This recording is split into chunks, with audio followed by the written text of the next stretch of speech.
Okay, on to chapter 2. Same as chapter 3. It's chapter 1, just a different topic, right? So again, the slides are for you to refer back to, but you need to read the book, obviously. So here's context of sexuality, use it within the view of culture, history, and religion, right? So as I said previously in chapter 1, like these are the influences on you, whether you want to believe that or not. And they are extremely heavy influence. There's the learning objectives, right? Human sexuality. In context, we're going to talk about the beginning since the beginning of time, right? You know, we've had sex since there's been people, pretty much. That's how we get other people.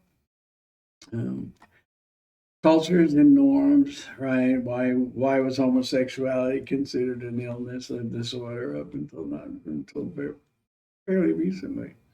Um, Spirituality and sexuality, how that intersects, and then of course here's your discussion assignment, and again here's your list of answers, and these are the only answers.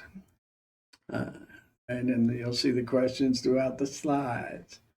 We're going to talk about the species, culture, and the sexual triangle, right? The species, culture, and individuals, us, and we're going to, and the bonobo chimpanzees, right? So these are interesting chimpanzees. Obviously, you should know, like, right, we share like over 90% of our DNA is shared with chimps, right? They're the closest relatives outside of Homo sapiens. And the bonobo chimp is the only chimp, one of the few animals that has sex for pleasure. And actually, you're going to read this, and it's somewhere in the slides that the females literally only reproduce like every 5 years. And the rest of the time, they're having sex to just have sex, right? So uh, they're believed to be the only species, but I'm guessing by now maybe there's more. We just don't know. They're not telling us. All right. So here we go. Sexual triangle. You're like all the others of your species. You share similar things with some others, cultures, right? That's how we do. We have our norms, we have our beliefs, we have our commonalities, and then as an individual, I am an individual, and nobody else is exactly. I said about the bonobos, right? Their matriarchal system, and the female is sexually active, right? And here I said every 5 years. And that's it, right? So obviously the estrus period for female humans, Homo sapiens, is monthly. Bonobos is only every 5 years, like I said. And then here's your first two questions. Norms and cultures. What norms? What do we consider acceptable? What does the group consider as acceptable behavior? Hmm? And how does that work with our typical human nature? Right? Because there's conflict, right? This is why people end up in therapists, right? Um, I had many clients who were homosexual or had a different sexual identity, but grew up in a very religious household, and that conflict was just tormented them because their culture or their people or their families wouldn't accept them, so they were tortured by that conflict. Right.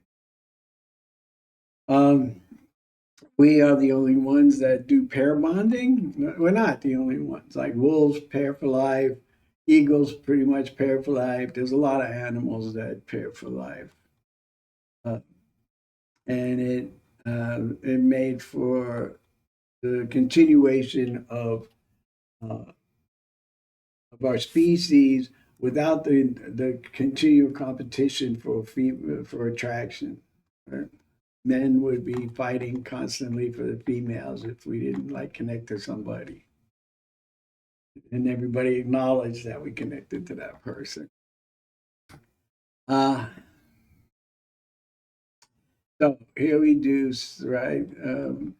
Nuclear families, right? We have sex is forbidden, incest, right? Things like that. So we have like these rules or norms. So nature provides that, right? Like incest is taboo for a reason because it produces poor offspring, and typically the offspring are damaged, right? So human biology has some rules for us around sex, right?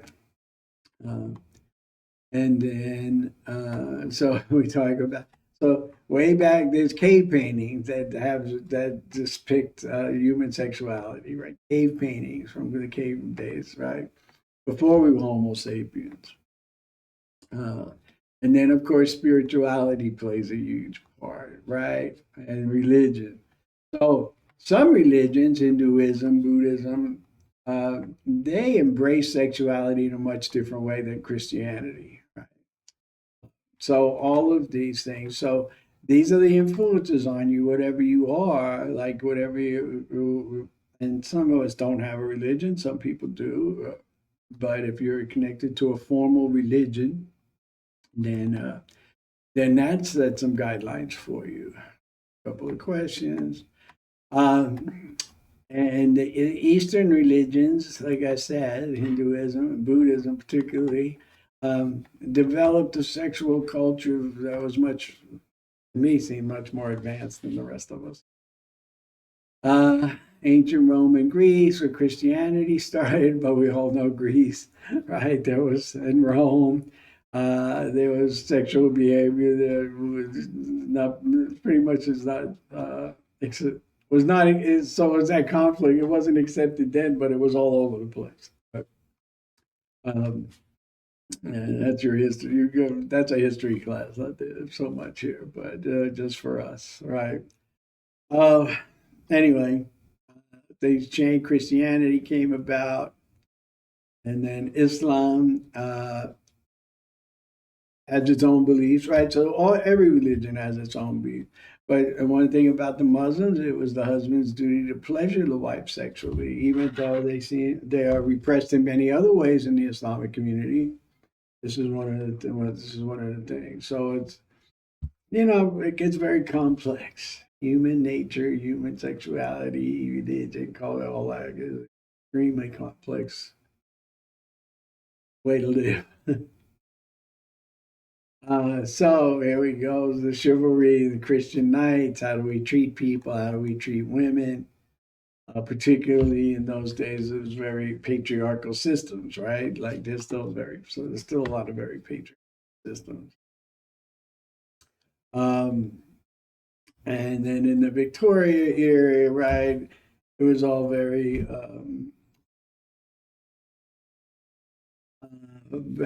rigid roles, and things were very different. But during all of this, we were all still having sex, right?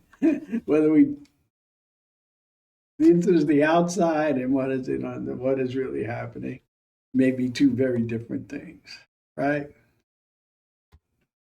Eventually, of course, women started getting different rights. Marriage started being a big part of the world. And then so it says here in the 60s, but in the 20s, there was a very big sexual revolution of sorts too. But in the 60s, contraceptives made um, sexual activity much easier.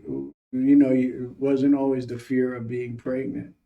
And so things changed, right?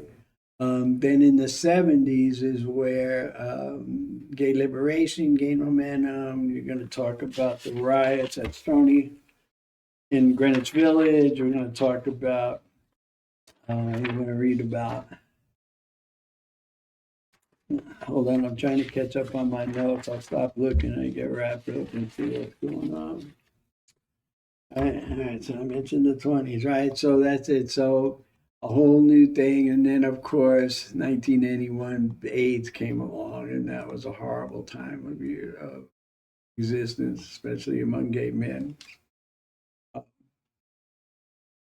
And things progress, right? Now we are different, right? So in the DSM, which I'm going to walk you through later in I think the last chapter, I'm going to walk you through some DSM, which is the therapist Bible of diagnosing. Things change very much, right? As I said, in the 70s, even homosexuality was a disorder, and Uh, here we go. So sexual norms, sexual socialization, polygamy, right? Most of us are connected to one person. Cultural issues, uh, sex approving and sex disapproving cultures, right? And here we talk about it. And here's a list of sex approving and disapproving cultures. Here's some more questions for you. Sexual unlearning. So here's a big deal. Too many of you are going to learn from your peers who don't know anything more than you, right? They're operating on rumor, they're operating on bad information, and they're passing that information along. And then hopefully, through this class, you will that will change. However, just in any situation, unlearning something and learning new information is much harder than learning good information right out of the gate. But getting rid of the old and replacing it with new viable information is much harder than just accepting learning the viable information in the beginning.